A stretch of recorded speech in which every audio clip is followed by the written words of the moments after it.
So in today's lesson, we're going to start looking at circles, and we're going to start with learning how to find the circumference of a circle.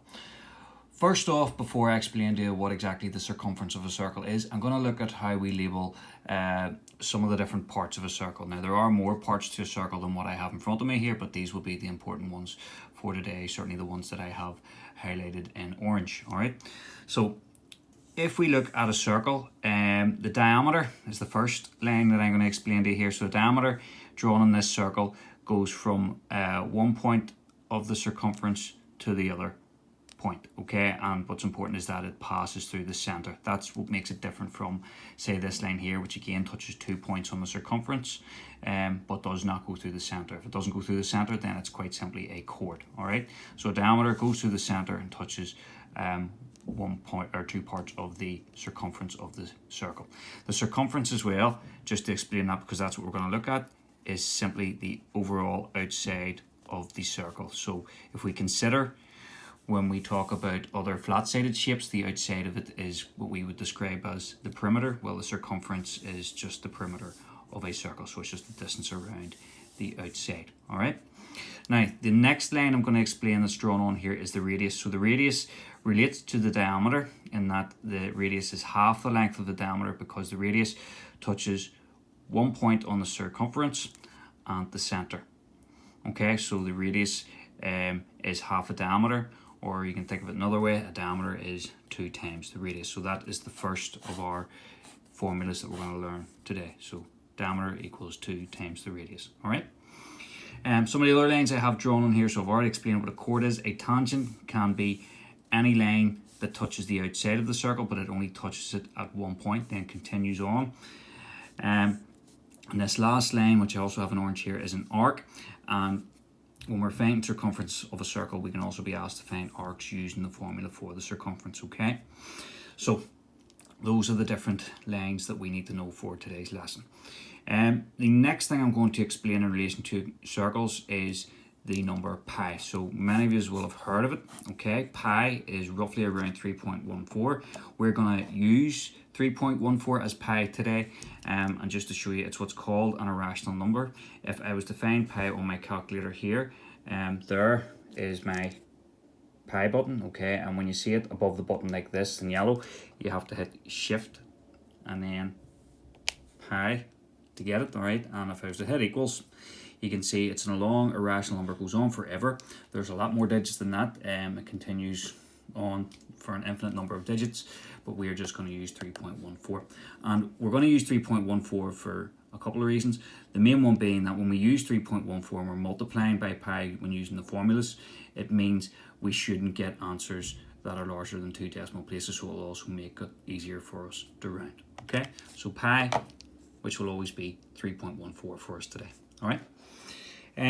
Now, the next thing is to explain the formula that we're going to be using. Over the next couple of lessons, we'll be using 2 formulas relating to circles, one for area and one for circumference. If you remember from our previous lessons, area is the space inside a 2-dimensional shape, perimeter is the distance around the outside, and circumference is the name given for the perimeter of a circle. So for today, C equals pi times d. Circumference is equal to pi, 3.14 times the diameter. So when we're trying to find the circumference, the distance around the outside of a circle, we always use diameter. Another way people remember that is chicken pie dinner, okay? It's not to be confused with the later formula that we're going to use for area, A equals pi r squared. So for today, C equals pi times d, chicken pie dinner, all right?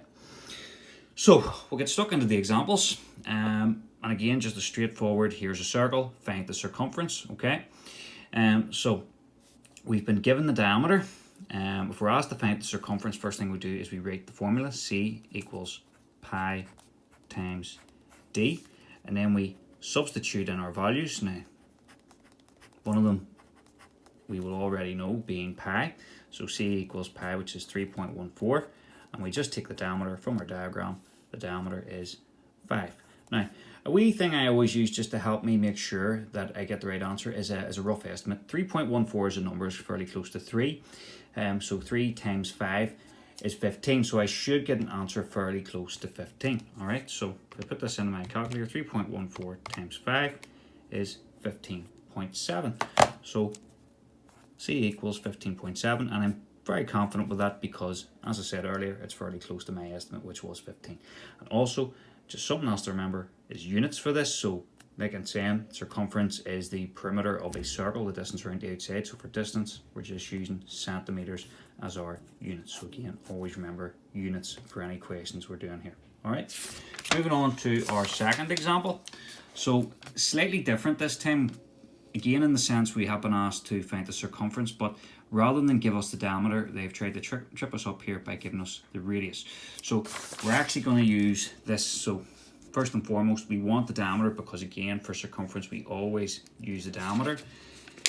Diameter is twice the radius. So if we're given a radius and we're trying to find circumference, just remember that we're using the diameter. So D equals 2 times R, D equals 2 times 3, which is 6. So the diameter of this circle would in fact be 6 meters we're working with this time. Okay, now again after that, it's straightforward. It's the same process as the last time. C equals pi times D.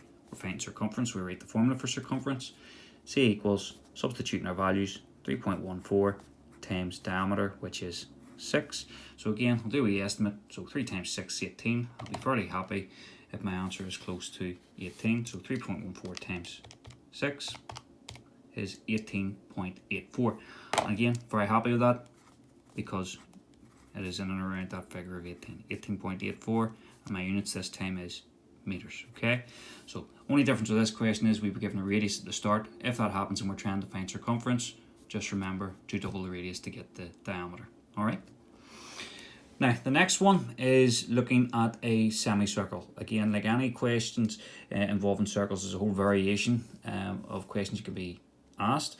When we're dealing with a semicircle, the first thing to do is treat it as if it was a full circle. So I'm just going to extend this as if it was a full circle for a second.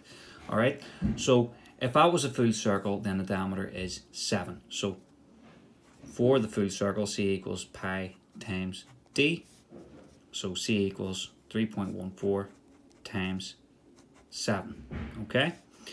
So doing my estimate, 3 times 7, 21. My answer should be fairly close to 21. 3.14 times 7 is 21.98. So 21.98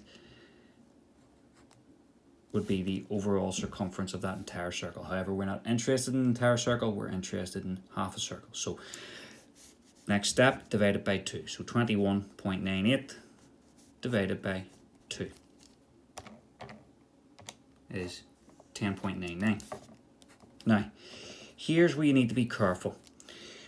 A lot of the time people would think, particularly when finding the perimeter of half a circle, that would be the end of the question. All right. What I want you to consider is, so we've just worked out the full circle prior to that, which was 21.98. We've then halved that. So by halving that, what we found is half the circle. All right, which is that much. That is half the length of that. All right. When we talk about perimeter, it's the distance around the entire shape. So you have to remember to add the diameter back on after you've halved it. We have to remember to add that 7 back on. All right. So I'll add that in. Just for the sake of our notes, remember to add the diameter back on.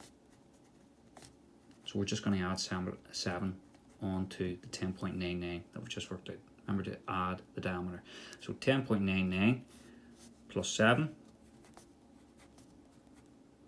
gives me 17.99